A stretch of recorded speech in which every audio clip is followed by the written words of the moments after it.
Of these three parts, which part matters the most? If you were to invest your time into one of these three parts, which one would it be? Admittedly, the business case might consist of only 5, 6, 7 pages total. Look at the cover letter, the title page, table of contents, executive summary. We're probably not looking at much more than 10 pages in most proposals. The solution and the substantiation section might be 20 pages, 50 pages, 100 pages. It could be very, very detailed. But the part that matters the most, in spite of the difference in length, is in fact that business case. That's the part where we create the first impression, and that is absolutely critical. It's also the only part that all the members of the decision team are likely to look at. You know, senior executives will probably glance at the cover letter and the executive summary and expect their subordinates, who are technical experts, to look at the rest. In government bidding, they often divide up a volume into different sections and have different people score them separately. But the only part they all look at typically will be the executive summary. So we need to get that part right. As a result, I strongly urge you to write the executive summary first. This may be counter to what you typically do. But trust me, if you can answer those 7 questions, what's the customer's problem? Why is it a problem for them? What are they looking for in terms of results? Which result matters the most? What do we have to offer? What's the best fit? And why are we the right choice? You can write the executive summary, because those are exactly the content points we need for the executive summary. And if you can't answer those 7 questions, it's possible you shouldn't be bidding, because you don't know enough about this opportunity to actually decide if it's a real deal or not. So try to put the executive summary up first in your planning process. Create the draft. You can go back and revise it, obviously, if things change. But getting it done first is a critical step towards having a successful bid response. A friend of mine named Saul Volansky, who ran proposal operations for Raytheon for years, had an interesting motto. He said, when it comes to the executive summary, I believe you have to write it first, check it often, and finalize it last. And I think that's good advice, because it is the single most important part of any proposal. Well, let's talk about the cover letter. Cover letters, just a one-pager should do it. The cover letter should be persuasive, though. Just sending them some cliche-ridden piece of boilerplate text isn't creating much of a positive impression. So try to focus on what's the customer's key need, what are they trying to accomplish, 1 or 2 sentences about what you're recommending, 1 or 2 reasons you're the right choice, and do try to avoid the typical cliches. For example, ABC company would like to thank you for the opportunity for allowing us to, how many times have you seen that? Or equally bad, attached, please find our, really? It just sounds like whoever wrote this is brain dead. Start out with them. Use their name in the first line. Focus on what they care about. Make sure that what we're showing them in our cover letter is that we are committed to delivering a successful outcome. We want your business, and we're committed to doing it right. If you've met with them, mention that. Mention meetings that you had and conversations you had, and even mention by name the people who were helpful to you in understanding what's going on. And one last tip.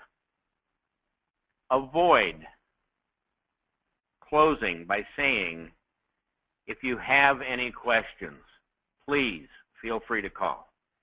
That cliche is dead. I mean, think about it. What it's saying is, you now own the process. I won't follow up. Well, that's not too smart.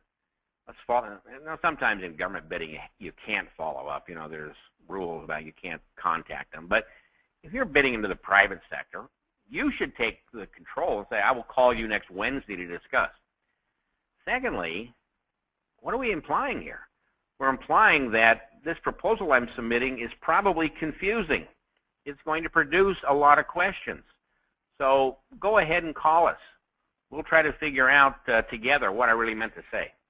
Not a good way to open up. All right, so the executive summary is the next thing we want to talk about. And I've got 3 questions for you. Question number 1. What's the most important part of the sales proposal? And as you already know, and as I've already told you, it's the executive summary. Second question. So how long do you have to make a good first impression in your proposal?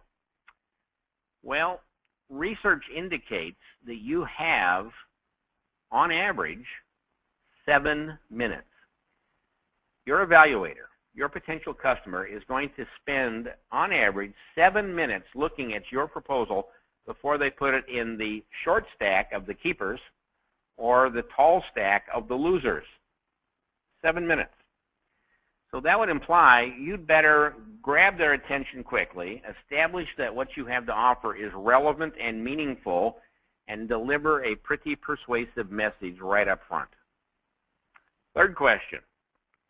Is it better to focus on style or on structure?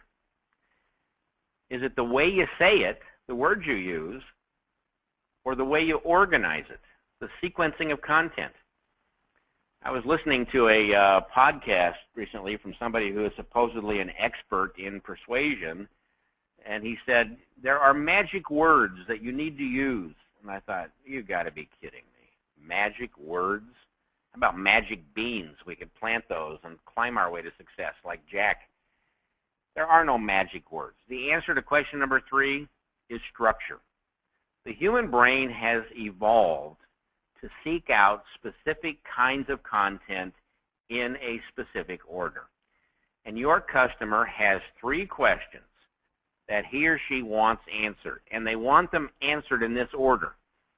And this isn't me telling you this. This is based on research into behavioral economics. So this is what people have found actually occurs as human beings make buying decisions.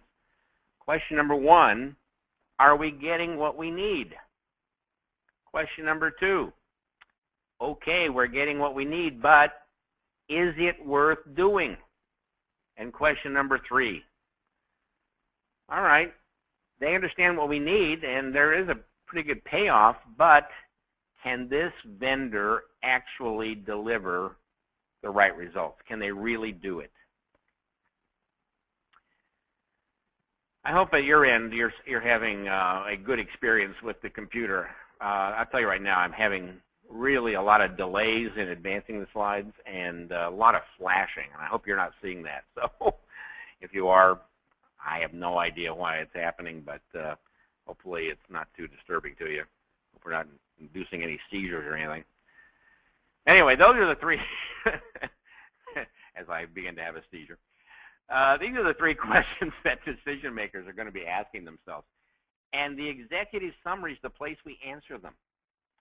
So what we want to do in our executive summary is make sure that we are writing it simply and clearly. Keep it short. Usually 1 to 2 pages is enough. You know, if you go to 2.5, fine. But I've seen executive summaries, so-called summaries, that were 10 pages long. That's ridiculous. Nobody's going to read that. Admittedly, if it's a major deal, you know, if you're selling a new aircraft to the U.S. Air Force, yeah, you need more than 10 pages. But for most of us, and what we do as consultants, no. Avoid the jargon. There's a real temptation, especially if we're experts in our field, to lapse into jargon and acronyms and try to impress them. It doesn't work. Research done at the Princeton University Department of Psychology found that when they added lots of what I call fluff words into text, rather than increasing the level of trust that the reader had in the author, it actually decreased it. And here are the kinds of words I'm talking about. We offer best-of-breed solutions. We have state-of-the-art approaches. We believe in the synergy of combining. We're committed to an integrated, seamless, robust. Oh, my gosh, really? The more of that stuff that you put in your writing, along with the acronyms and jargon, the more likely you are to alienate the decision maker. It's fine. If you have a world-class solution, say it, but prove it. Back it up with proof. What makes it world-class? What gives you the right to say that? Just saying it doesn't make it so. So in our executive summary then, we're going to keep it simple and clear, and we're going to focus on what they care about. As I said, the RFP requirements are not the customer's needs, so we need to ask ourselves, why did they issue this? What's really going on here? And this is where we get into the structure that I was talking about, the structure of persuasion. We need to make sure that we're using the right kind of structure to deliver the message. Many of us were trained to write clear, concise information.